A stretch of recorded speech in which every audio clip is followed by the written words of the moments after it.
All right, everybody, welcome to Now That's Debatable. Back at it again with our trusted comrade, Morefreeus. I'm going to go ahead and get our faces up on the screen here in a second. And while I'm in the midst of that, Triboulet, if you'd like to go ahead and give a shout out to our lovely partner, Relic Media. Yes, Relic Media. It's a podcast streaming service that's new to the market. If you have a podcast, it's brand new, you want to help grow it, get more listeners, join Relic Media. That's it. Awesome. Yeah, we've been on Relic Media's channel for a bit. They have a bunch of other podcasts. They have a bunch of stuff going on over there. Not just us, but they have a lot of good stuff, a lot of good content. In fact, some of our guests have been from Relic Media from their channels. They've come on and had discussions with us. So, if you enjoy us or what we do, or if you enjoy what they did or like what they had to say, go check them out. As always, we have chat up on the screen. So if you have any questions, comments, concerns, you want to give your 2 cents, now's the time.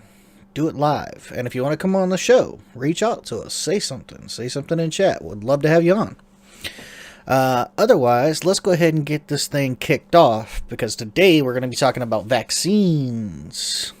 The jab. Vaccines, aka the jab, aka the stab, aka the stick. That Yeah, so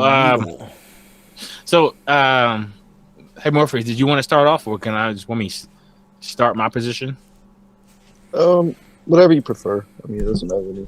Okay. Well, my position was, this has started from a private conversation that we had, like one of our disputes that we get into like several times a week now. And so we're talking about the vaccines and the rollout, and you were saying the scientists were lying about the efficacy of the vaccines, and then you talked about how it was immoral for the mandates. It was like a violation of freedom and a few other things. Yeah, I think lying is a little bit of an extreme word to use, but I think that there were influences, whether they were financial or political, that led to the omission of data that took quite a while to get out to the public. But specifically, mandates, I was definitely against the federal mandate. I was against the mandates that they were attempting to establish for children, and really just the approach to vaccines in general, I disagreed with. So my baseline position is, given the circumstances of COVID-19, the way it affected specific demographics, that we shouldn't have had a one-size-fits-all approach with the vaccine, especially with mandates. And there's prominent people, to include Anthony Fauci, to include top virologists at Johns Hopkins, who've stated really 2 things that are important here. One, natural immunity is much stronger than immunity that you would get from the virus, or not from the virus, the vaccine. And then it lasts longer, and it's the most significant immunity that you would get. And then number 2 is that because the second point is important. The number 2 is, and this came from the Johns Hopkins virologist, there's a significant increase in myocarditis. There's a significant increase in the risk of myocarditis in comparison to getting the virus naturally, and that risk wasn't taken into account with the mandates. And I had to take it specifically to keep my job, and I think that was a wrong approach. So when you had talked about natural immunity, like as in getting the virus and then your body developing antibodies, right? So like that's essentially what the vaccine does. I mean, it makes sense. They give you like a really small portion of the virus, and it forces the immune response as in development of antibodies. But there's 2 differences though, depending on the type of vaccine. And we could talk about the differences and the effects of the vaccine. I mean, there's a lot of differences, but the main point that I was going to make was that the the big problem with relying on natural immunity is that not everybody lives long enough to develop antibodies. Some people, they catch COVID and then they just die. Sure, So, no, I agree. That's why I believe natural in the immunity, vaccine. natural immunity is really just natural selection, right? The people that aren't healthy enough, including old people, children with cancer who have a weak immune system because of chemotherapy, they're just going to die. So the reason why, but the issue with that line of thinking is that what I'm against is blanket mandates, right? So what I am for is targeted, tailored focus with the vaccine. So when you look at the demographics of people that are the most at risk, those folks, that it should be highly recommended that it be mandatory for those folks. And that's a kind of a little bit of a contradiction there, because but I would say that if you were going to mandate it, it doesn't need to be for every single human being. That, let's just say, for the mandate that was for the government, it doesn't need to be every single DoD, because we know that it's extremely rare for a person to die that's 18 years old, and it should. And we also know that they have a higher risk. It's not extremely rare, so it's No, a very small No, percentage. it's very small percentage. Small percentage of 8 billion people. That means there's a lot. Yeah, but you have to weigh the risks of myocarditis, for one. So I'll give you an example, because I'm a good demographic for this.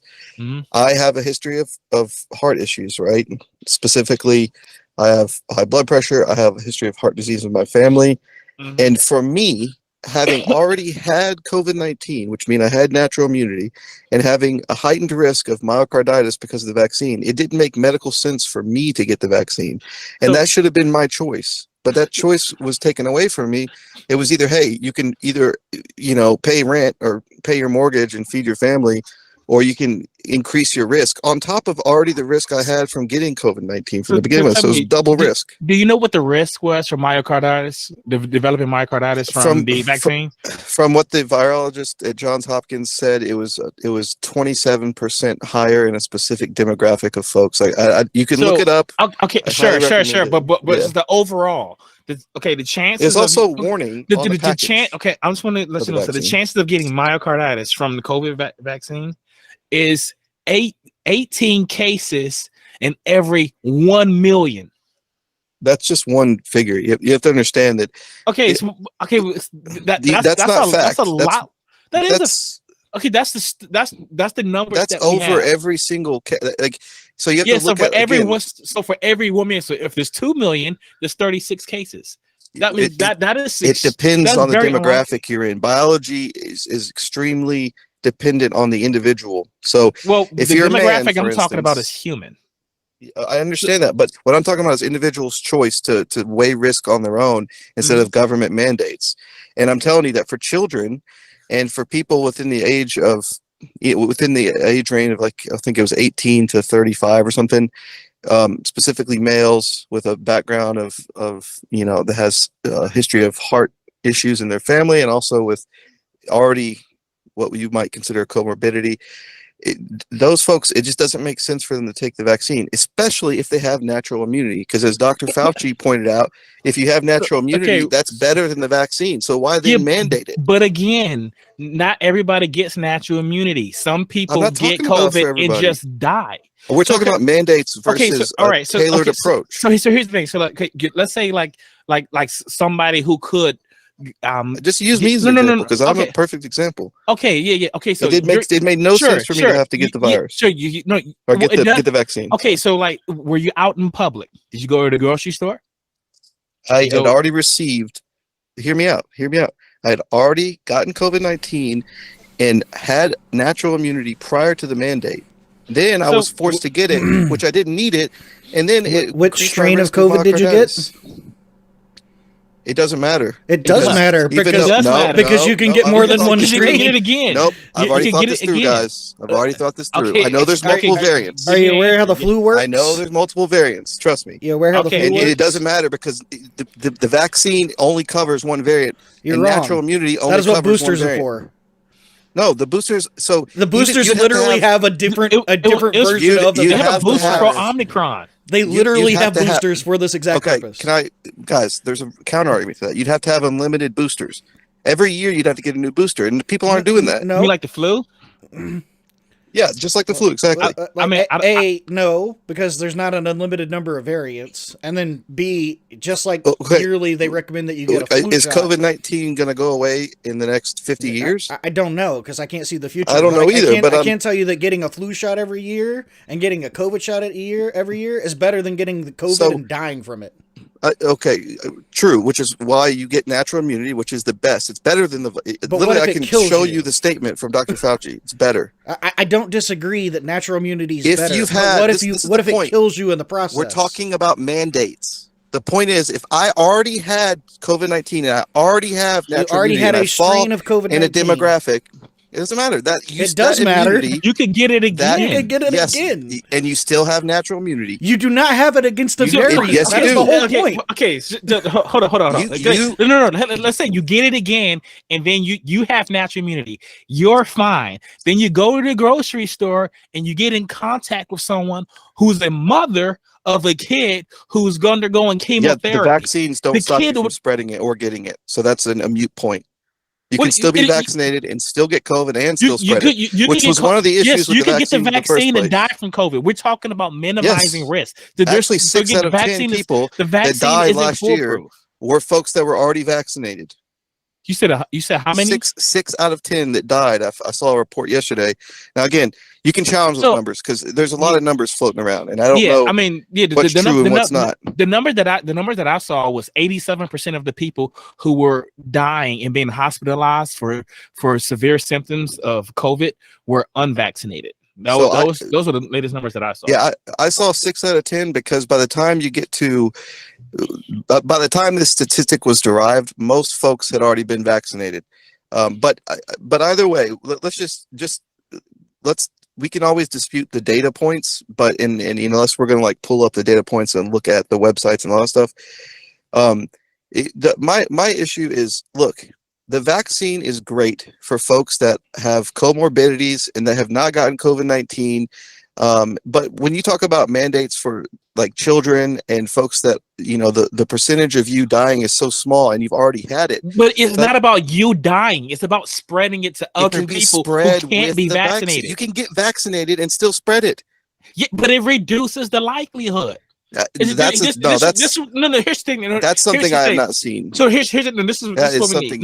You'd have to compare the two. Listen, okay, so here's the big deal. So yesterday we had gotten to like a text argument. We were talking about the efficacy of the vaccine, and we were talking about, and you had suggested that some of the doctors or the specialists were giving misinformation about the level of efficacy that it would have against the vaccine. The facts and the narrative around the vaccine changed over time as they gained knowledge. Here's what was going on. If you look at the original variant, the original version of COVID that we were focused on, and that the vaccine was bioengineered to fight against, it was very effective at fighting that. However, what was going on was half the country, right, politicized it, refused to get it, and were just living petri dishes for the virus to mutate. Would you consider me? Let me finish.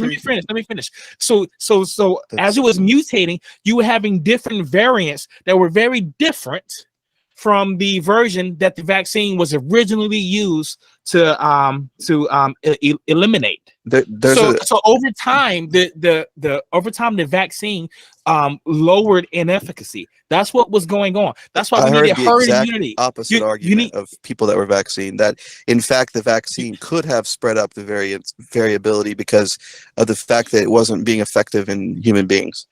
So I've heard the exact opposite. What wasn't being effective in human beings?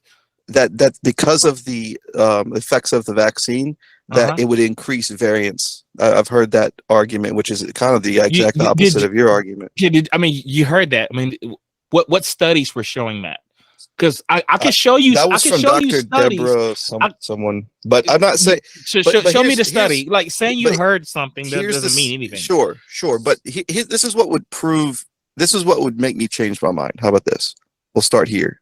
Okay. If you could prove that, no, because that would still be to me the issue I have is not that the vaccine doesn't work for specific variants, and here's the other thing with that: when I get natural immunity, it's not like that doesn't affect another variant. So I can get natural immunity of one variation of the flu or one variation of COVID-19, and depending on what changed in the new variant, whether it be the spike protein or whether it depends on what exactly changed, I could still have some pretty effective immunity.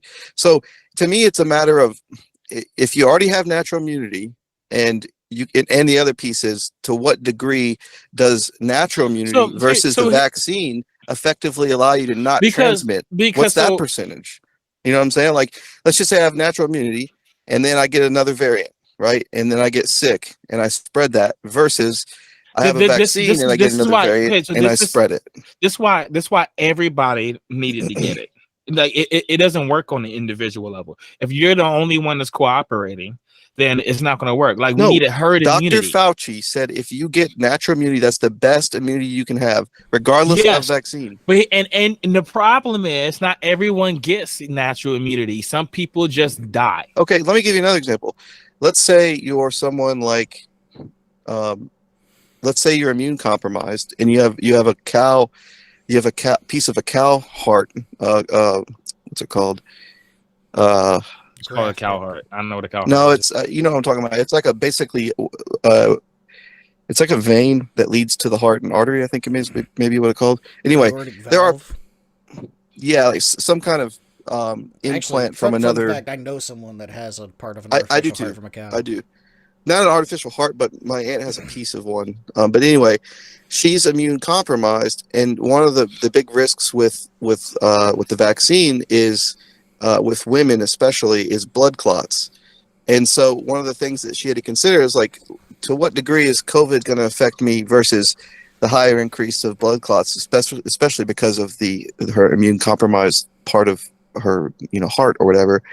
And so I just think that mandates are too severe. So I mean, if there was like a health reason that prevented you from getting the vaccine, you wouldn't have to get it. That's the example that the reason I was saying that was because the people that can get it ought to get it, because not everybody can get it. That was my whole point. So if your aunt was immune compromised for whatever reason, then of course, like, I mean, well, I don't think the rule would apply to her. I would consider myself to be someone who shouldn't have gotten it based off of the facts and circumstances of the situation. But it was very rare. Like, it's not 18 rare. in a million?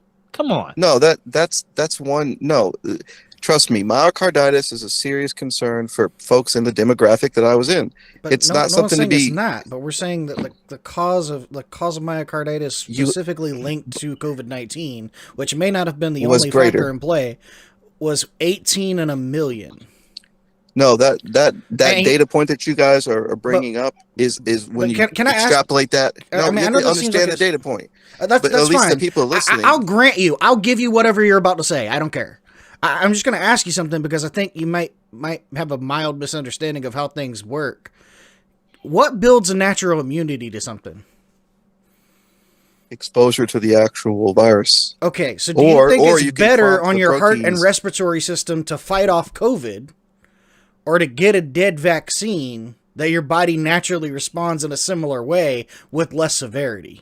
That's not the situation I'm bringing to y'all's attention. It's someone who's already gone through that. That's not what I'm saying. I'm asking you.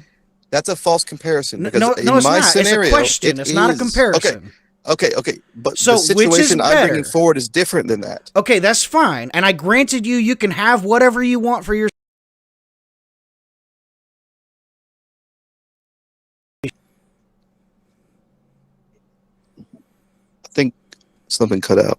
Yeah. You guys still hear me? So I grant you that your situation, sure, it's unique. Sure, it's rare. Sure, you have your opinion. It's not rare. 18 in a million. 18 in a million. That's pretty rare. No, that's pretty rare. You guys are just quoting a number. I already told you the number. That's the 26% increase. What do you mean we're just quoting a number? You're quoting an. I can quote. I just irrelevant. So look, let's say every person that took the COVID vaccine. No. Hold on. Morefreeus. Think that number is okay. That's fine. Let's say everybody that took the vaccine suffered some form of myocarditis. I don't care. It's not relevant to my question. No, you guys are taking my argument way out of context. Are you going to answer my question? But you're trying everyone to put me in that a took corner. the vaccine got myocarditis. I don't care. Every one of them. All of them. They all got myocarditis. If you're listening, this is never my original argument, and you can go back to what I said. This is people who already This is me COVID. asking you a question, buddy. I just follow train of thought. Let's see where he's going. Buddy, just answer the question. That's all. Okay. This is not relevant to your myocarditis. This is not relevant to how many people got it. COVID-19 has a higher... You have a higher I already chance of getting granted you that. Sure. I don't care if everyone on the planet got myocarditis. Let's just assume that it is the highest rate possible. Let's say 99%. That is not relevant to the question I asked. Okay, state your question again then. Okay, my question is, do you know how natural immunity is built? Yes. Okay, and in your own opinion, because we can talk about stats and numbers all day. In your opinion, is it better to have someone to get a actual disease and have to fight it off, or get a dead small portion of the disease that their body will react in a very similar way to help build an immunity for it, especially if that person is already immune compromised? Do you think it's better for someone that may have myocarditis, that may have cancer, that's a complicated question. It doesn't seem like it's a complicated question. No, it is complicated. Do you think a 70-year-old with cancer does a better job fighting a virus? Now you're getting somewhere. Because here's the thing. We need to know the age. We need to know the comorbidity. We need to know the gender. We need to know if they have a history of heart disease. It does not matter. All those things matter. It does not matter. That's the point. That's why mandates don't work. Is it better for you to get a disease and have to fight it off? Or better for you not to get a disease? Is it better to have a blanket mandate and not have a physician tell you if you should get it? No. Or is it better if you have a physician take all of your specific circumstances into account? In your situation, is it a blanket that everyone in the United States has to get it? Yeah. No, not weird. The United States. I didn't have to. No. Okay. Yeah, why did you have to again? You can look it up. I bet we're about the same age, and I didn't have to. Mandate. Oh, so you had to have one for a job government mandate. I was already in the job. I don't work for the federal government, so I didn't have. Yeah, but it was a condition of employment. Like nobody. And also, they actually tried to do the mandate to contractors, and that got they didn't make the legal. But what I'm saying, you're not forced. What I'm saying, you're not forced to have the government. You're not forced to have the vaccine. Now you guys have pivoted to a different argument. Understand that's just my whole point. Anyone listening is they're pivoting from the argument of should there be mandates to now it's a condition of employment. No, that's not the point. The point is mandates don't work.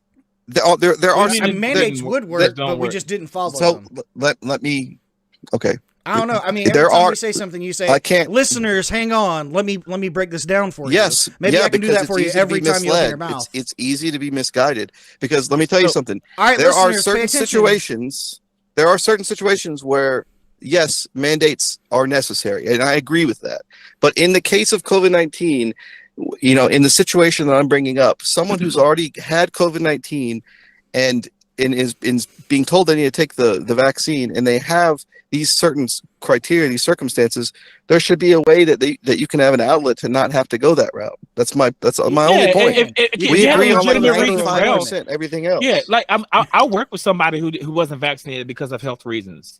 So, but when you describe mandate, it's almost like you're saying it's forced to. It was just a condition of employment. You weren't forced to get the vaccine any more than you were forced to pass the Sec Plus exam, right? But it's just part of the job requirement.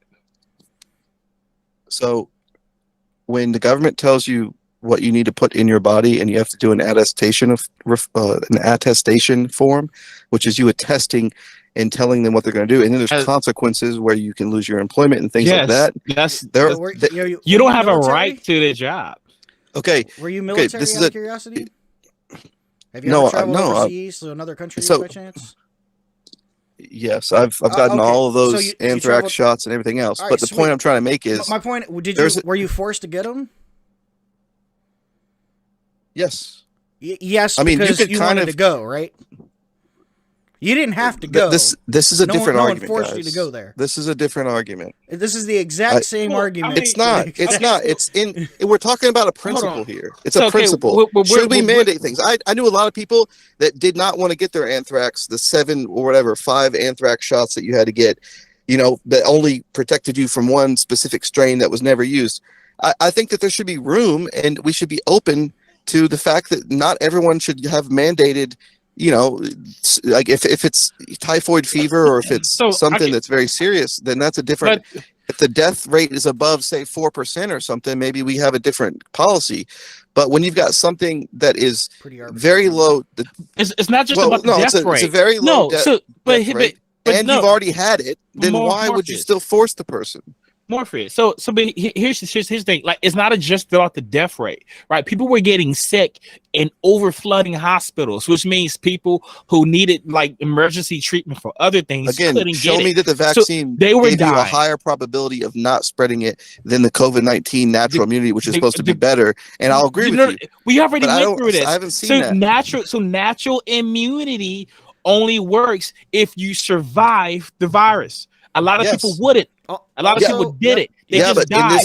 In this scenario, you have to get it, and you have to get multiple versions of the virus for each variant. Dude, you just said natural immunity is just natural selection. That's what you're arguing That's for. kind of the whole point of the reason I asked the question in the way I did. Because what I'm saying is that if you have someone that is elderly or has pre-existing conditions, what do you think would be a wiser choice? For them to have to fight off COVID, or for them to get a vaccine that would simulate lesser 100% symptoms? Vaccine. But that's not my argument. So what we're saying...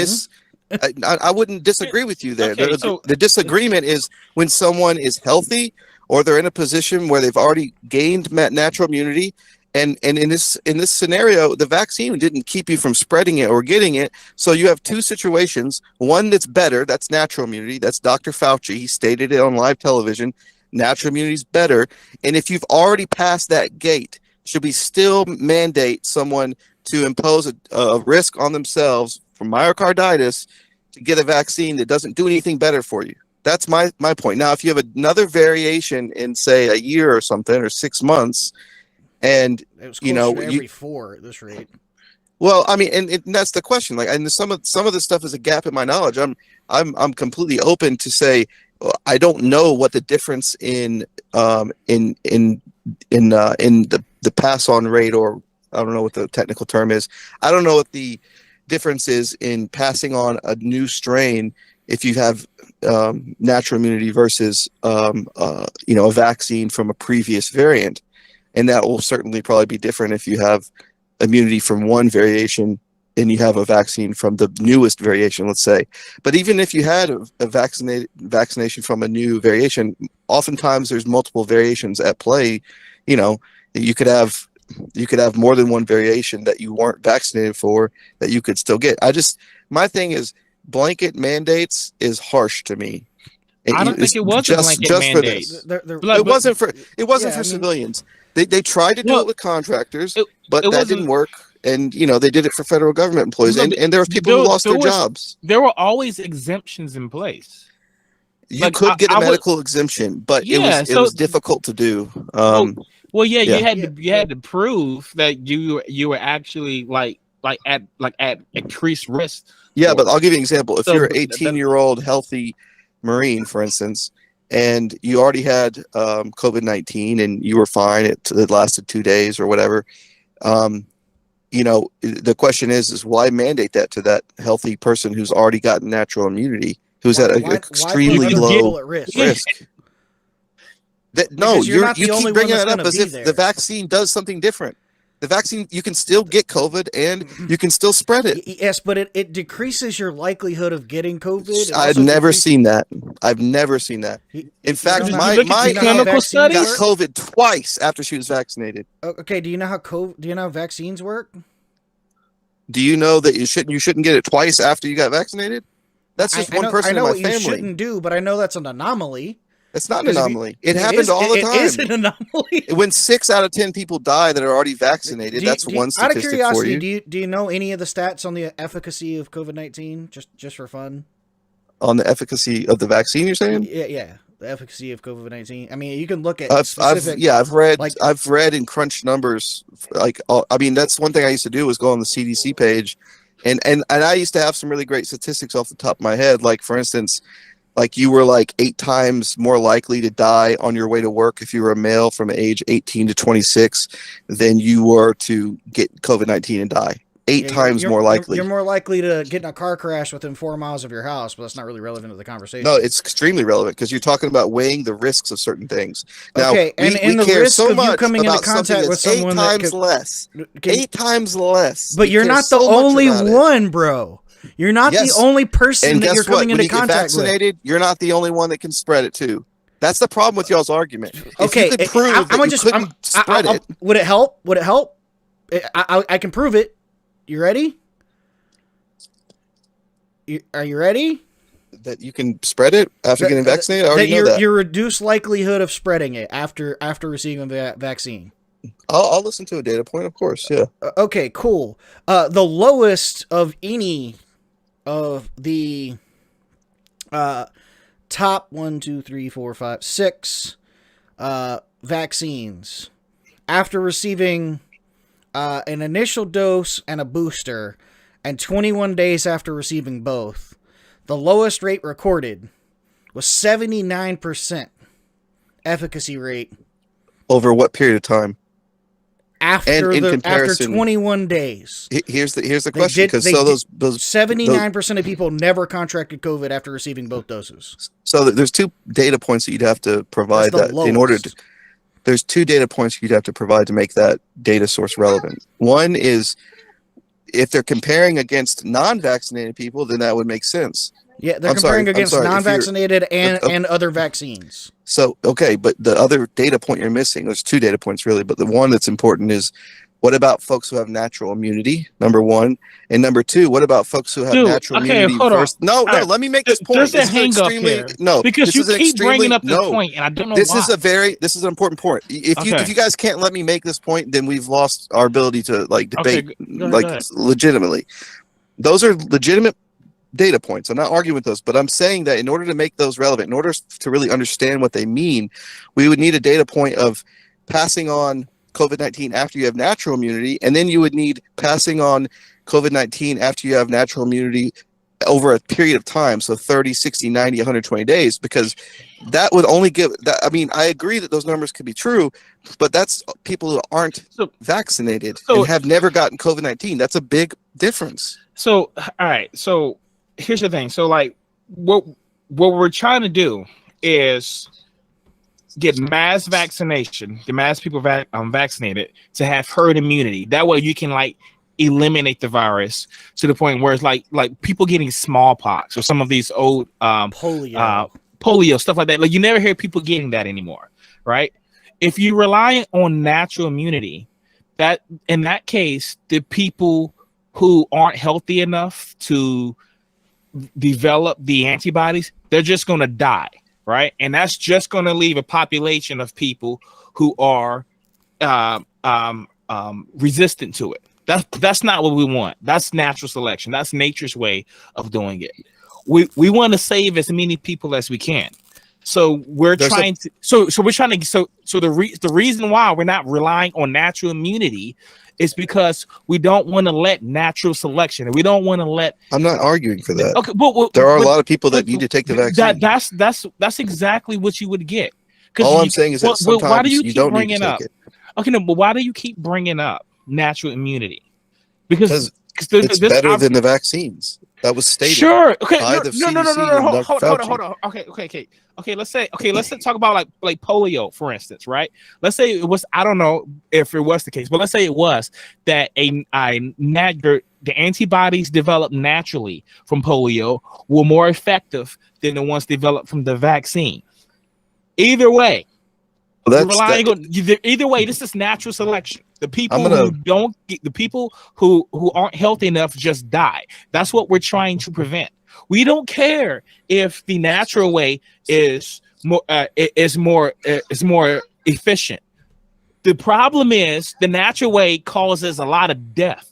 and that's what we don't want. Yeah, but I'm not talking about people that have never gotten COVID. I'm talking about people that have already gotten it and survived. Okay, but like, do you know how vaccines in general work? Like polio, like polio doesn't exist. So with anymore, polio, so let me I'm going to go out on a limb with polio, my okay. basic knowledge of polio, but Sure. I would assume that most people that got polio died versus survived, and so it made way more sense to have a vaccine mandate, because there's not a lot of people that had the natural immunity. It was very dangerous. That's kind of like saying most people that get shot survive. Well, I'm just saying there's probably there's a much higher number of folks that got COVID and were fine than got polio and were fine. I mean, but like what you're doing is you're excluding what you're doing is excluding people who don't have the ability to fight it off. Like, what's wrong with trying to save those people's life? Nothing. There's a lot of people that should take the vaccine. Wouldn't you think it would be a good thing to like do your part to reduce the risk of like them dying? If you already had it and you already have natural immunity, there's no reason for you to take the vaccine. There is still, because there are variations. And you still have protection based off of your original immunity. You do not have it against variations, which is why they continually release boosters. That's why people were getting it again. Yeah, that's why people who had it got it again, because there were different variations. Why did people that were vaccinated get it twice more after they're vaccinated? Because there was more variations. That's the whole point. There's no difference here. It's a mute point on either side. No. Hold Both of them got it. What? Stop. If we had both people got it. I got it once, and I was unvaccinated at the time. My aunt got it twice, and she was vaccinated. And people who got the booster, only like 79% of them never got COVID at all. Yeah, but how many people got COVID after they had natural immunity? That's the data point you're missing. I pointed out earlier. But it doesn't just bring matter up a number. Because, like, it does matter. It does because it's only relevant in comparison. But can I finish the the other sentence, data point. buddy? Can I please finish the sentence? I just don't understand why you don't think it's relevant. Because people are dying in the process. No, if you can prevent people from dying in the process. This is not about people dying. This is a very clear data point. It is. That is the whole point of the argument. Okay, well, both of you agreeing with each other makes your argument better. No, but my point is that no, caring about people's lives make it better. It's very clear here, right? You bring up the 79%, but you're missing a data point. So let me just explain this to everyone who's listening. Okay, so hold up. Before you even go there, no. I'm not. Nope, you're not going to do it. You're not going to do it, bro. I will mute you. I will mute you. I will mute you. I swear to you, I will mute you. Guys, hold on. Why don't you care about the other data point? You won't let me explain. It's not that I don't care about the data point. It's that people are dying in the process of it, and that's something you keep overlooking. There's also people dying that were forced to get the vaccine, but we don't care about them. No one once said anything like that. You literally just said it's not about lives, and that's the only thing that we've been advocating for the whole time. I'm making a logical no. argument. You're not making a point. You're trying to be pedantic and point out that if you have this weird data point, it might point to something off the wall or random. It's and I'm not telling off you, the wall or random at all. You've only looked at one data point. Okay. You said 79% of the people who had the vaccine. That's not the way this works, buddy. What about the people who got natural immunity? What's that percentage? Those people died. Those people can die too. I'm looking. Yeah, well, they can die, but we're talking about percentages. Okay, so people that died from COVID in general? You can look it up and prove me wrong. How about people that died in COVID from general? Doing that. Okay. No, you're talking about how. No. Hang on. Hold up. Did anyone who died of COVID have a natural immunity? Of course. No. Of course. Natural immunity. Probably. Yeah. And everyone who got COVID for the first time didn't have that natural immunity. So everyone who got COVID and died from it because they didn't have a natural immunity. Is that correct? Everyone, say that again. Everyone who got COVID and died from it the first time they got it died and they did not have a natural immunity. Died and did not have natural immunity. The first time. Yes, if they got COVID and they died the first time they got COVID, they died and they did not have a natural immunity because it was the first time they had COVID. Yes, that's correct. Then the data set is everyone who died from COVID. And I guarantee you that number is higher than the people that are dying after getting the vaccination. End of story. That is your data set. You're welcome. No, I mean, I don't know what the number is. That's what I'm saying. I'm asking. Okay, I'll just Google it for you real quick. I literally said if you go back 20 minutes ago, I said if you could look up the relationship between someone who got natural immunity, and then you have to see if that at what percentage once they get natural immunity they pass it on, and you compare that to someone who got the vaccine and they have a greater percentage of not passing it on, then you've won your argument. What I'm saying is I don't know. I don't see any data like all I'm saying is I for don't that. know. Like I don't. Well, okay, so yeah, you guys, we I don't mean, like for that. You're talking about we don't 7 know. million. Nearly 7 million. Yeah, 7 million what? 7 million people died of COVID. Yeah, but there's 230 million people in the United States. So my question is, and this is the data point I was referencing. Like but that's not really relevant. Or is it 300? Okay, but either way, there's a couple hundred million people in the United States. But in order for you, and look, this is not about me being correct or you being correct. I honestly don't care if I'm correct. All I care about is that in order for us to know what the truth is, we'd have to know the rate at which it was passed if you had natural immunity versus the rate at which it was passed if you were vaccinated. And if you could, if we could look at those numbers and it would show that it was higher, then I would say you would weigh the risk between, your specific situation. So we know that the least effective vaccine was effective at 79% of people never going to the hospital, never getting COVID and getting hospitalized for it or suffering serious illness or injury thanks to the vaccine. And we know that with the 756 million cases of COVID, 7 million people died from it, which is almost 10%. And given that if the vaccine, even if it were 100% effective, which we know it's not, but 79% effectivity of people not getting COVID again, means that you have a very low number of people who got COVID and died that were also vaccinated and died. I just want to respond to someone in chat that they said like it sounded like we weren't considering the risk of people dying from the vaccines, and so I was looking on the data on that. That's a good point. Everything that I found was that it said it's really low. It wasn't I couldn't find a number. It's really low. The chances of dying from the vaccine was nowhere near as high as dying from COVID. So, but you know what's funny though? 99% of survival rate unvaccinated. That's incorrect. Literally, it's killed 10% of the people who've had COVID. So let me throw out two numbers. Post a study in the chat, and let me throw out two numbers that anyone can look up. Anybody can look this up. WHO. Just Google. Yeah. So not you. Sorry, Morefreeus. I was responding to the person in the chat. So let me bring up two honest questions from just an honest human being, one to know how the world works. This two questions. One, what does it mean when Dr. Fauci says that natural immunity is the best immunity over the vaccines? That's a good question. I'm not saying I know the answer to it, but why would someone say that if the vaccines were better? Okay, so that's one question. And number two, Dr. Fauci also said that the death rate of COVID-19 was around 2 to 3%. You're saying it's 10%, which is I'm saying it's about 9. It's about 9.5, 9.3. But you have to. I don't know. I'm not super good at math. Here's the difference between those two numbers. When we say causality versus cause versus correlation, when you look at the numbers, if you look just COVID by itself with zero comorbidities, it's like about 2%. So if you look, and the CDC actually divided this out on their website, and that's where I crunched the numbers for the death by driving. Fine, but don't you think that causes a problem for your argument? No, I mean my argument is just some people's let me just health put needs to that be together considered. for you real quick. That's all I'm saying. To say why I asked that way is because people that got COVID that also had comorbid diseases such as like obesity and heart disease were at higher risk of dying due to COVID. Is that correct? Yes, that's what you're saying. Right, and yes. I agree with that. That's what the numbers say. I don't disagree with that stat. Obviously, the more things you have wrong with you, the easier it is to die. Right? If you have a broken leg, it may not be as fatal as a broken leg and a gunshot wound. But yes, right? Correct. Okay, so with that in mind, having someone with comorbid diseases getting in contact with people who aren't vaccinated, who are healthy enough to get the vaccine, puts them at higher risk of death. Without the vaccine and without natural immunity, yes.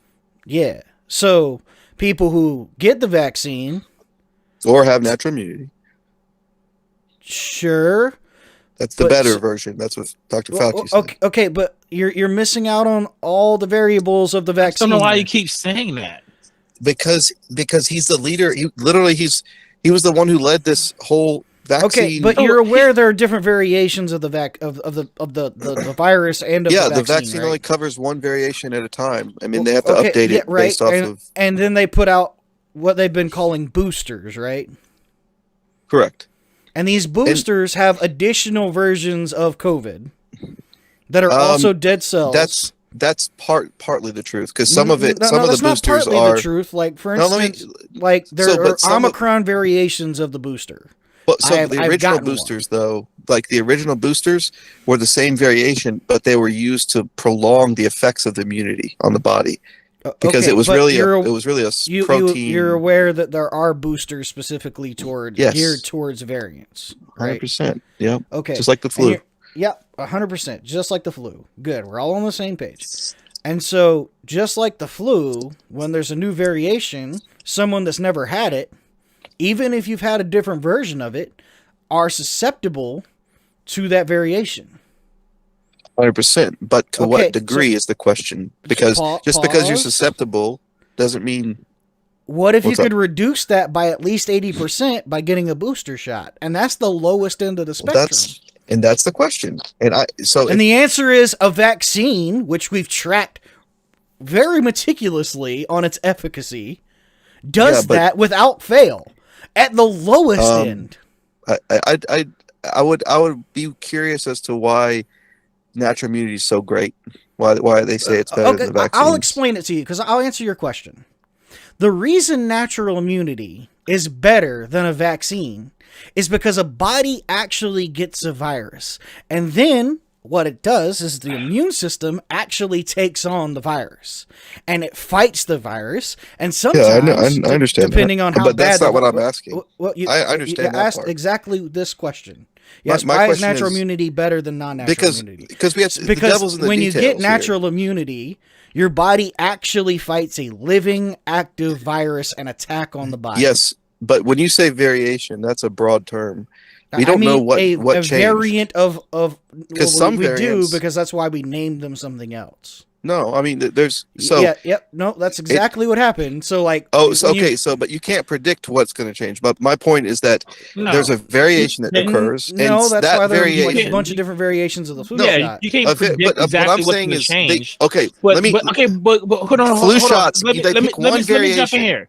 They pick the dominant variation. I just want to point out they build it off of that. I mean, there's still other variants. Sure, you can't predict exactly what's going to change, but the fact that it's changing at all means that it means that it's going to be less likely, the vaccine's going to be less likely to be as effective, because now it's different from what it was tailored to prevent. Yeah, because it's right. So the fact that these changes are being made at all, it means that this is bad. So it depends on what the change is. This is why we need a herd immunity. I'll give you an example. If the change wasn't the spike protein, for instance, which is what the main I would say all the different vaccines that were created were mainly, and this is just my understanding of the research and what was pushed out. Most of the vaccines targeted the spike protein because that's how the virus replicated. So the spike protein would come in, it would pierce the cell, and then it would put basically I think it's RNA or whatever the virus's genetic code was in the cell, and it would use the cell to mutate. My point is that if that's the main way that the virus is spreading its viral load, and that hasn't changed. In other words, there's different variants outside of the spike protein that are not effective in having it spread. You could be good with natural immunity for some period of time, and then at some point there'll be a situation where that spike protein changes. So was that the case that was going on with COVID, with Omicron? So I don't know whether the spike protein changed or I don't know. how it. So I can say right now, like Omicron was like worse. Yeah, I think it was worse, but harder to spread or something. I don't remember. More contagious. So like, if we just keep going down the road of like how vaccines work, I think it'll make sense to everyone. I swear. Well, it's not. So for me, it wasn't the fact that vaccines don't work. Of course they do. But do you know how we eradicated polio? Yes, and I Are you love sure? vaccines. I'm 100% for Are vaccines. you aware that you're very likely to We receive all the have. polio vaccine when you're There a are child? all great mandates for vaccines that exist for school children and everything else. Any reasonable person will look at it and say that too. But there's also reasons to reconsider a vaccine when it's not a viable option based off of a certain set of circumstances. In my case, Okay, a like if you have an mandatory. allergic reaction or if you have a medical exclusion, If you have which natural applies immunity, to everyone on the. we all had natural immunity at the time of the you have mandates. natural immunity to polio thanks to your parents, but you still get a polio vaccine. Okay, so the point I'm making is that You know why? Do you know why? That's my whole point. You don't know how vaccines work, right? No, I Like I'm know not how trying to. vaccines work. It's not trying to. I'm genuinely not trying to insult your intelligence. I'm just pointing out a fact. I'm a reasonable That human if being. you knew how vaccines didn't- work, you'd be aware of why we continue to give polio vaccines out to children, But even if though you there hasn't knew- been a case of polio in the United States in over 50 years. Like a new case of polio. But I came on the podcast to argue why I didn't think a mandate during a very specific time during the COVID pandemic was not a good way to move forward. Because there are Do you people. think that we handled polio wrong? Polio is not COVID-19. I agree. Do you think It's that a we handled it completely incorrectly? different situation. So don't draw a parallel. I agree. That's not Do you equal. think we handled it incorrectly? I'm not gonna equivocate on a parallel that's not equal. So we used Yes, the there vaccine are- to eradicate a disease from the human population. We mandated it, and now There's every lots of child in the situations past, where vaccines need to be mandated. and So- every I'm not child that saying got that. one in This the is why past that's 50 so years confusing hey guys, for me. has helped. hey guys, We can say some are good and some aren't, and that's so okay. I wanted to move like because we've been on the efficacy of the vaccine for like good 50 minutes now. It works. It's good. It works. It's just not for every single human. That's all I'm saying. Okay, so we both acknowledge that. That's the reason. That's all I was saying. That's the reason why it ought to be mandated. Because And you should have allowed. You should have allowed medical exemptions for people that were fired. I mean, this seems to be common sense to me. There was medical exemptions. At least where I work. There was a medical exemption. So there were, but there were people who were fired because they couldn't prove that they're weighing their risk and reward of getting the vaccine wasn't, Well, they didn't take it into consideration. Like, sure, I could have gone to a doctor and seen if he would write me an exemption, Sure.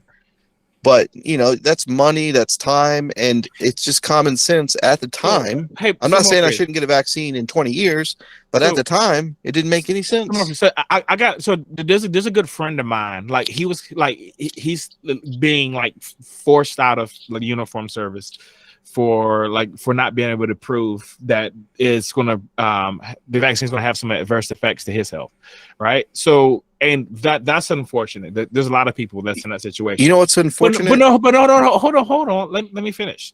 So, but think about it like from the government's perspective and organization's perspective, right? So you have a lot of anti-vaxxers here that aren't rational people who would just resort to lying just to avoid the vaccine. So how do you tell the difference if you throw out the requirement to prove that this is going to be a health risk to you? Well, one thing that would be good is actually listen to people's concerns and be honest about the actual effect, the effects of the vaccine.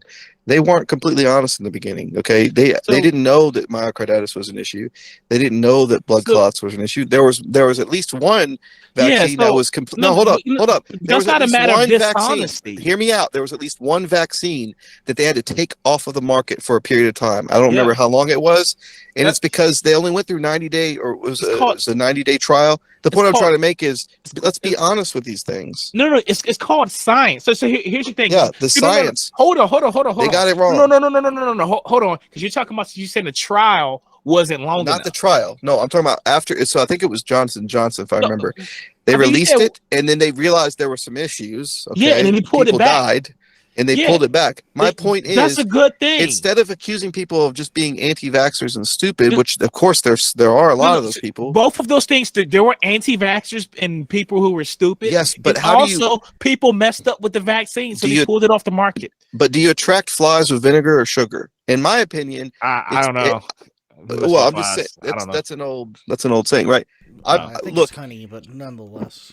it's yeah, sure, it's old and maybe it's cliche, but my point is that Yeah, was that you would think that like the reducing your total risk of getting COVID and or death would probably be beneficial, right? well, but look, that if you want to seems get like rid a of the hundred to me. anti-vaxxers, just let them do yeah, so there was a dangerous vaccine on the market and they pulled it, and you're using that as like a reason not to trust them. No. Okay, so if you look at the narrative surrounding the vaccine before it was launched, and the narrative surrounding the vaccine 6 months later, you saw that they didn't quite understand the full effects of the vaccine and what would actually happen. Here's the thing. This is why I was Specifically telling, with the term breakthrough. no. Hold on. This is why I was told you it's important to not look at the media and actually look at the scientific literature. But right? who looks at the scientific literature? So, what I do, and more I people know, but should. you're smart. More people should. Everybody's smart. No, So here's the thing. Okay, not everybody's smart. There's some stupid people. Okay, what I'm saying is, this is what I want to say. So when we talk about like the news, like these guys are just journalists, right? They're not experts. They bring on experts. Oftentimes they'll bring on. Sometimes they bring on experts, but a lot of times they're not. They're not pathologists. They're literally journalists who writing stuff, and they get things wrong. Like they I run read a political narrative. Like I'm a physics nerd, and I read some articles about new scientific studies. And I can show you all the time where the journalists are just getting the studies just wrong.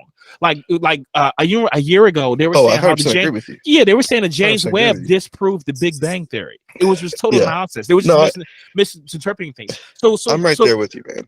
I understand that. Well, sure. So that's what I'm saying. So it wasn't the sciences. Like if you look at the clinical studies, like I can post this link in the chat, and so it nowhere will you see it said that it is 100% effective. They give you ranges. No. Like Facade was quoting from it earlier. He talked about one of it was only 79% effective. Right. So there was people in the news that were saying you won't get you can just take your mask off and there's no risk at all. Where does the news get their marching orders? Brought to you by Pfizer, CNN. Well, that's a commercial on CNN. But my point is, that's the conflict. There's a conflict of interest there, yeah, for sure. Especially when you talk about government money and mandates. Like, it makes a lot of financial sense to have 100% mandate for every single human being in America. It makes great financial sense, but it does not make medical sense if you're a physician and you're looking at me, for instance. It doesn't make sense for me to take it at that time. It may make sense for me to take the vaccine in 5 years, in 2 years, I don't know. But at that time, it didn't make sense. And to me, the mandate was, I could see a mandate for specific demographics that had comorbidities, that were above the age of 35, or, but for children and for people who already had natural immunity at specific age groups, like, that's all I'm saying. Like, I'm not an anti-vaxxer. I love vaccines. I love science. And that's the thing, is you group me into this category of anti-vaxxers. Not that you did. I haven't grouped you in that. No, you're right. But people might say that I'm an anti-vaxxer just because I'm asking questions, because I'm a curious human being that's worried about my health. And I had the same issues in the government when I was in the military service, and I was forced. Excuse me. I was forced to take anthrax vaccines, which, by the way, the business that made those anthrax vaccines were extremely shady. They had already had issues in the past with the vaccines that they pushed out, and I knew Marines that were really concerned. It wasn't because they were stupid or anti-vaxxers. It's because they questioned the pharmaceutical industry, which is what liberals used to do. Question government and question pharmaceutical industries. Now it's crazy. Well, I can tell you. So the drug business, they make a lot of money from drugs. Oh, right? I know. But I've watched a lot of those vaccines in particular. There really isn't a lot of money in that. There's not a lot of money in the biggest pandemic in the vaccine. In the vaccines, no. In drugs, yeah. But vaccines, no. My understanding is that there's a very low from what I saw. There's a very low profit margin. Somebody trying to get a drug company trying to get rich off of vaccines is just a fool's errand. So you're better off just using drugs. But here's the other thing. What you're doing. But we've also ignored a few different conversations, and we can't get into them because it's obviously already 7. But there were people, professors, doctors, virologists, that were bringing up concerns that were censored. Okay, and we'll leave it at that because we can't get into those details. But when a Johns Hopkins virologist says, "Hey, we might have a concern here because of myocarditis," we may want to just kind of listen to him. I'm not saying he's correct. I don't know. So, but we did a study on it, and we looked at the risk, and we realized it was very low. No, it wasn't, because it was on my package. So when I got vaccinated, I read all the hear me out. Well, like you when said, I got it was vaccinated, 18 in a million. No, if it was 18 a million, they wouldn't have put an emergency warning. So basically, on the vaccine package, they didn't know this information at the time. Like, the stuff is constantly changing. This is another thing. But so, like, because people were talking about how Fauci, they were talking about how Fauci, he was like contradicting himself because the situation was changing. Remember, there was one time he was telling people not to wear masks, and then he was saying wear the mask. The situation was evolving. Well, that was, he shouldn't have said it. But the point is that on the warning label, one of the issues that was on the warning label, regardless of what the percentage of it being effective is, right? Because we don't really know 100%. I'm sure we can find out in the future, and I'm sure we'll know in the future. But the point is that on the warning label, myocarditis was listed, so it was known to what degree that it affected you. It depended on your biology, if you're gender, if you're female, or if you're male. And your health history, and so anyway, the point is I didn't feel like I should have been, either forced to take the vaccine or lose my job. I thought that was unfair, and that's all I'm trying to say. And yes, I think that a lot of people should have taken the vaccine, and you could have even had mandates for specific demographics of people. But it sounds like you're saying, so like it wasn't flexible enough, but you're not against the mandate. It should have been flexible for people who felt like the risk wasn't worth the reward. Okay, your point is that what do you do about people? So now we disagree. So now we disagree again. So because it shouldn't be just based on your feelings. We're talking about carrying a disease that was killing a pile of people. That's killing people that can't be vaccinated against it. So we don't want this to be based on how you feel, right? Not because you feel like the risks aren't worth it. Like there ought to be like some tangible, real data backing up what you're saying. Some people feel like a potential life in their womb is worth killing. You know what I mean? And we allow that. So how about we can do it? So no, whoa, this is. But very I feel different. like are you talking about abortion? I'm saying that you have a potential life. Because so are you arguing that because abortion is illegal, you're asking you about shouldn't when have to take the vaccine? When should the government step in and say you will do this, right? And I think that there should be some room for some wiggle room. That's all I'm saying. Okay, so that's what I was asking. So no. So that's what I was asking. I'm going to clarification because I had asked if it's because it sounded like to me that you were saying like it wasn't flexible enough. You wanted it to, I guess, allow a little more latitude for exemptions. Okay, but then this is where it broke down at, because then you said we should allow exemptions when people feel like the risk isn't worth it. And I'm saying that should not be the case. Well, we don't want to rely on people's feelings. We want data. We want to do this is a pandemic. So we're talking about science, using science to fix something. We don't even rely on people's feelings. Well, I think that's a good point. I don't want to argue with that. I think that if I feel like it's a risk to me because I've read what myocarditis is, I've read what the risk factors are, and I go to my physician and they say, we see that. And honestly, if I had gone to a physician, maybe they would have, wrote me an exception or something like that. But I don't know that everyone was afforded that opportunity. I would say that in the government, you had a period of time. I think you had 60 days or something to process the DD form, whatever. It's an attestation form, and if you didn't get that's 2 whole months. You had to get that's 2 whole months. That's and like you don't want to make it longer than that, because in the meantime you could be getting this disease and spreading it to people and killing it. So there ought to be a time restraint on this. But you know what's funny? You don't want to make it indefinite. If you look at the time period that we were forced to get it, they basically said you have 60 days, whatever. That was during the time I actually had to wait for Johnson & Johnson, which had the lowest myocarditis. It had the least effect on your heart and those types of things. I had to wait too because of my age. And then in Virginia they had something else there was like a body fat requirement. But isn't that kind of weird? But isn't that crazy? At the same time, there's a mandate the vaccine is like literally being like studied again to figure out if it's, you know, what the risk is.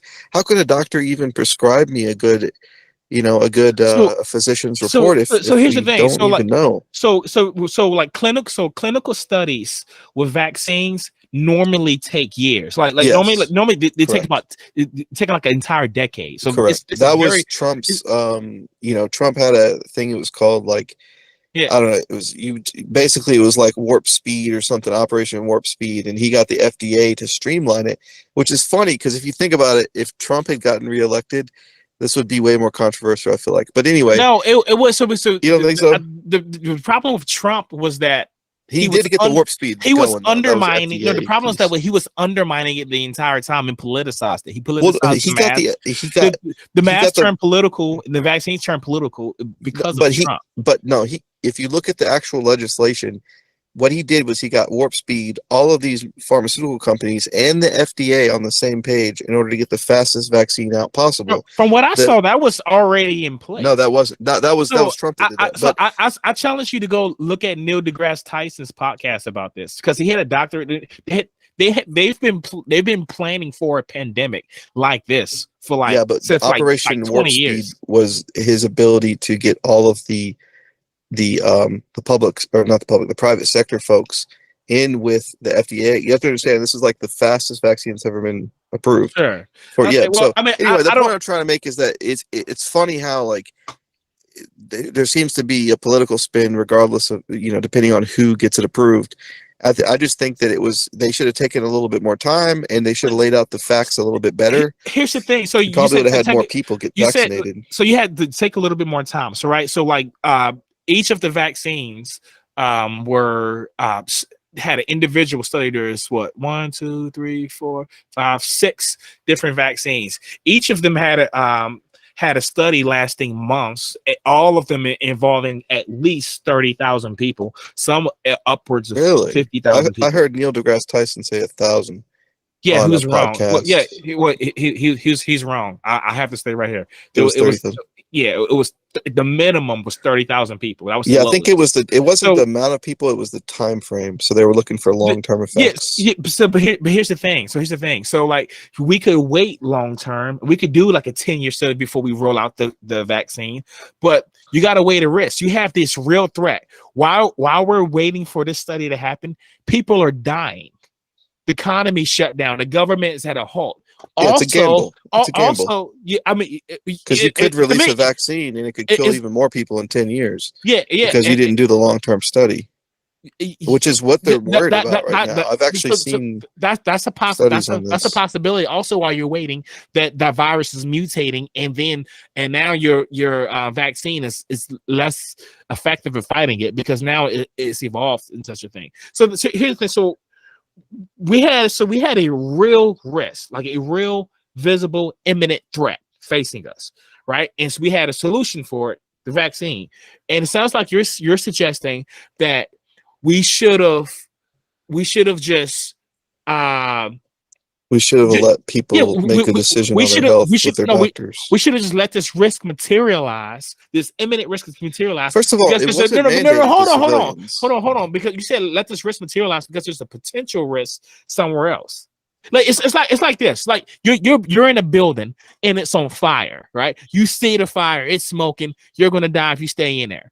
And I say, hey, here's the exit. And you say, no. Hold on. And I say, hey, you sound like you don't want to take the exit because outside the door there could possibly be somebody with a machine gun. I think that's possible. That's not a great parallel. Well, no, it is actual because percentages. If you're in a building with fire, you're screwed. I mean, especially if here's the thing. So like in the pandemic, you yourself may have been okay, right? But millions of other people were dying. Hospitals were filled to the brink. They couldn't even treat people. You died. I actually find that hard to believe as well.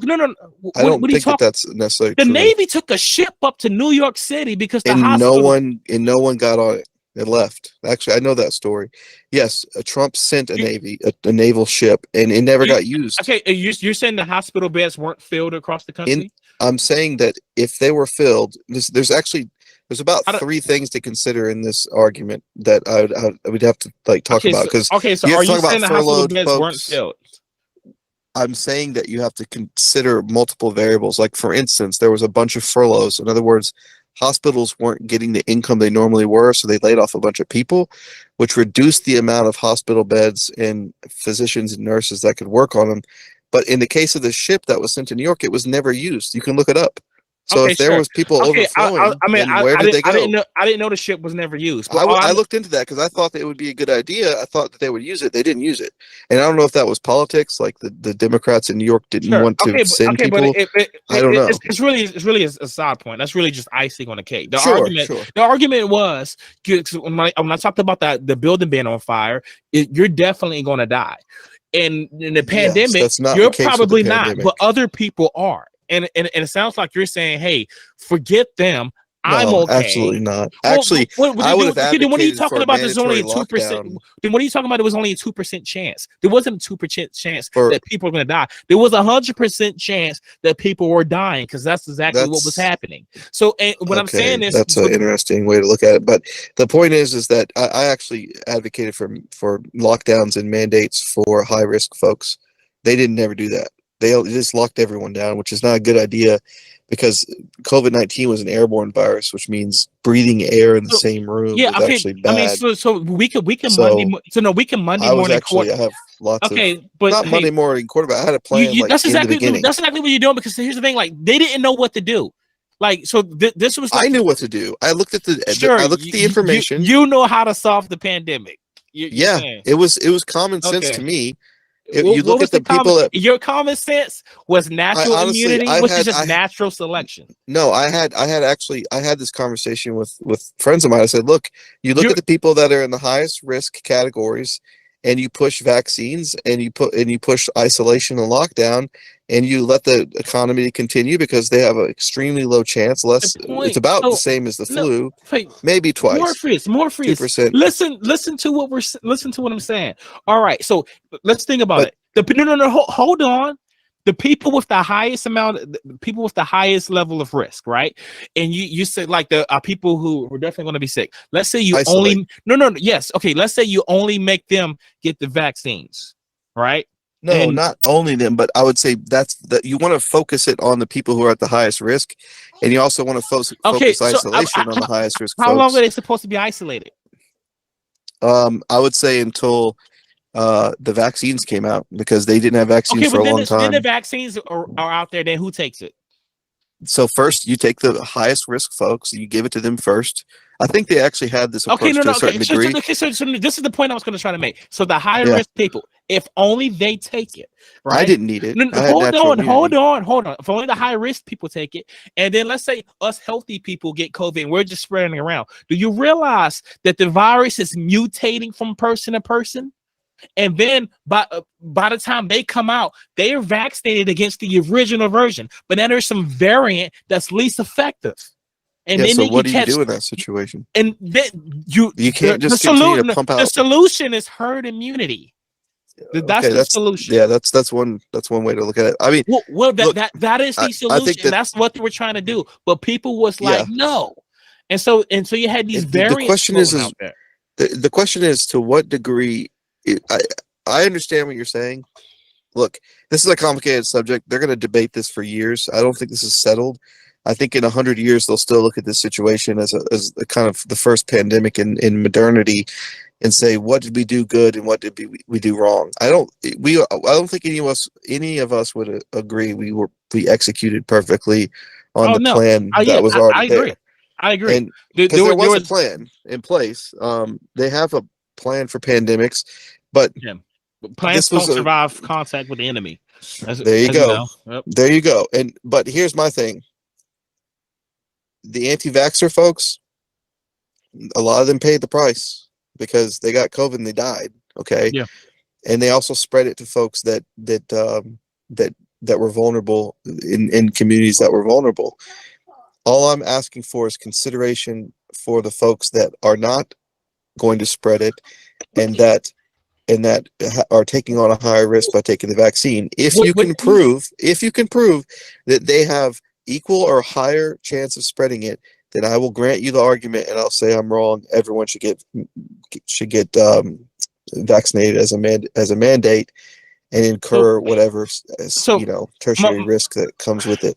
so That's my so only point. so my thing is, like, regardless of whether they have equal or higher risk of spreading it, right? What you want to do is eliminate it altogether, kind of like what we did with polio, right? Because if only half the population got polio, and then let's say polio was mutating just as fast as COVID, right? So then polio is jumping around and changing, and now by the time it comes back to a vaccinated person, it looks very different, and now their antibodies aren't equipped to fight it. So that's what I'm saying. Like, it doesn't. I don't think that works like that. There's a reason why the flu still exists. COVID's different than polio. I think that was my kind of counter argument. I don't know all of the facts, and I'm not a virologist, and I'm not a scientist. I'm just some random guy having a conversation with some people, right? But my point is, I think that the COVID is more like the flu and influenza and those types of things, SARS, and so the variations are so rapid that I'm not sure that you can stamp it out or stomp it out in the same way that you could polio. That's a great question for a virologist. I don't know, but if you could, then your argument would make sense. If you can't, then my argument makes sense. And so I don't know the outcome, and so I could be wrong, I could be right, but I can tell you. So that I don't see any other way, because not only do we need to stop this virus from spreading, like, we need to stop it from mutating, and in order for that to happen, you have to eliminate it. I don't know if that's even possible, man. Maybe it is. I don't know. Or get it really close to elimination. Because that is what was going on. This was like evolution in real time, but it was happening really fast. Yeah, I think one thing you should look at is the way that the definition of vaccine has changed over the last 10 years, because they've broadened the category of vaccination by quite a bit in terms of immune response versus immunity. And so I think that's probably one component to this word vaccine. I think that if you look in the past, vaccine, the way it was defined, was providing immunity, whereas today it's an immune response that doesn't necessitate immunity. And that's a big point, because if it doesn't necessitate immunity, then that means that people can still get it, pass it on, and it can still continue to produce variants. Well, I think that's a good point to look into. I think there's a gap between what people learn from the media and what the scientific literature is saying. Because, like, if you read the science, so I understand some people. 100%. The news organizations that got it wrong. Yeah, the news was telling people that you could get you get the vaccine, and you're good. And that's the thing is, if you look at the 2018 CDC definition, that makes sense, right? If they're going off of an old definition, and they just updated the definition in 2022. And I don't know why they did that, but regardless of the definition, you could just look at the clinical studies, and you could see that it wasn't 100%. Like, I got to pull but the variation. I think the variation. But so I hate to I actually have to leave. I'm 20 minutes over my time limit. Oh, here. Gotcha. I know we normally cut off at 7. I hate to cut off. I could talk for another 2 hours. All good, man. I have to draw a line. All good. Well, hey, bro, thanks for coming on, man. As always, it was a pleasure. Nice fiery debate. We always enjoy that. Sorry, I got heated there for a little bit. No, that's what we wanted. You guys you're doing the right thing, right? Probing and prodding to see what the best outcome is, and to a certain degree, I'm doing the same thing. So, no, I appreciate the debate, and I look forward to another one. Most definitely. All right. All right, bro. All right, take care. All right, you too, my man. I don't know where for Facade. Where'd you go?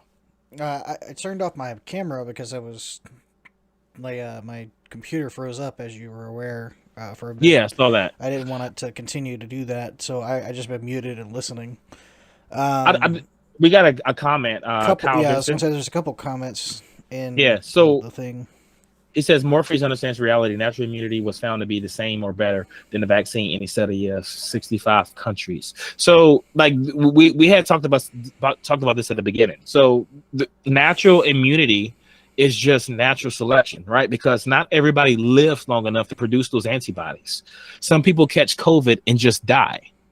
So I mean, this is kind of why I wanted to get on the point and make the point of how vaccines actually work and how the body uses vaccines to fight off things like COVID and the flu, because no one disagrees that natural immunity seems to be more effective than a vaccine.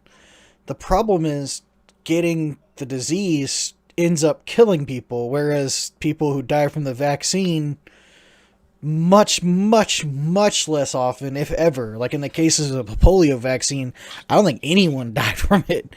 Versus, yeah. like, so the response to Kyle Vincent. So if you wanted a population that was the population on the planet, you wanted everybody to be resistant to COVID, and you want to completely eradicate it, spread it. Force everybody to get it. Just give COVID to everybody, and then when there's a new virus or a new variant of it, we should take that and spread it too. Yes, and the ones who aren't healthy enough will die and not reproduce, and bam, that is natural selection. That is how you do it. That is what natural immunity is going to do, and that's what we don't want. But I mean, and I hate to take it to this extreme, but maybe it'll help people understand how bodies work and how viruses work against the body. Is that HIV? The HIV is a virus, right? So it's the human immunodeficiency virus, right? Mm-hmm. So something along those lines. But you know why we don't have like vaccines against the HIV virus, and why we don't just spread it? Because most people that get it die. So, like, once you have it, it's a virus that we essentially don't know how to beat, right? Versus viruses like polio and measles and mumps that we've come up with solutions to help nearly eradicate, if not completely eradicate from society, came through herd mandates.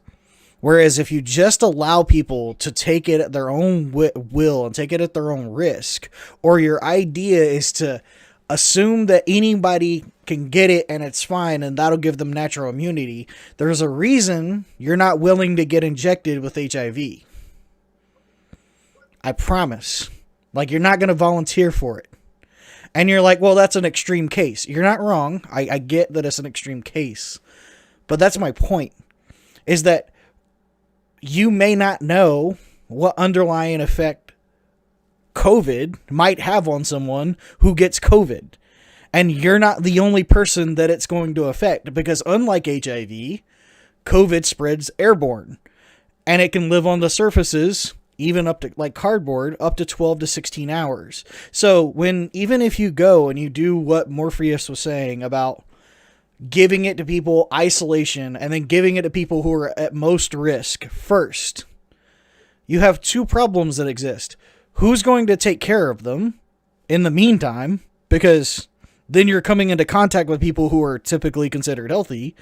And then what happens when the virus mutates, because not everyone's immune? So that's the reason that essentially things like the measles, polio, mumps vaccines are mandatory in the United States for all children.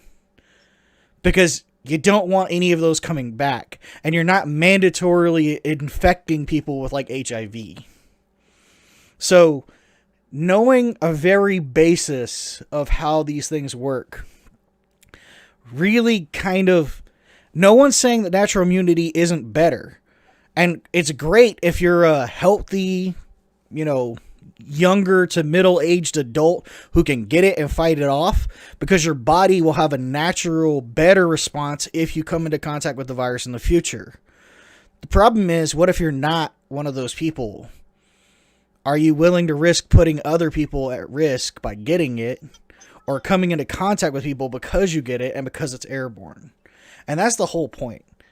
Like, and I think if we had just kind of stayed on the conversation, that's essentially how, if you just get the basics of how vaccines work and why you don't force people to get things like HIV like mandatory HIV viruses, or why you don't force people to get force people into a situation of like where like polio is mandatory, and why we haven't seen a new case of polio in the United States in like 50 years, with exception of, I think there was one potential case that arose in the United States that was strictly in a anti-vax environment.